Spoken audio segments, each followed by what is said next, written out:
ভাই এই ক্যামেরাটা সেল হবে, কেউ যদি নিতে চান যোগাযোগ করবেন, একদম ফ্রেশ, কোনো সমস্যা নাই। আর এই দেখেন ক্যামেরা ক্লিয়ারও আছে,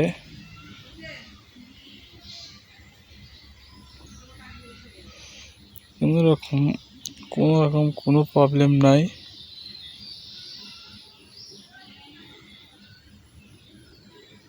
নিতে চাইলে অবশ্যই যোগাযোগ করবেন। ভাই দেখেন প্রচণ্ড পরিমাণ ব্লাড দেয়, প্রচণ্ড পরিমাণ। এই যে সব ফ্রেশ আছে, কেউ যদি নিতে চাইলে সাথে যোগাযোগ করবেন। 1300 বডি, আর যে প্রাইম লেন্স, ব্যাটারি সবই ভালো, কোনো সমস্যা নাই। নিতে চাইলে যোগাযোগ করবেন। गरुड़ा को मारने के लिए एक रॉकी पैदा किया, तो इस रॉकी को मारने के लिए एक और रॉकी पैदा नहीं कर सकते क्या?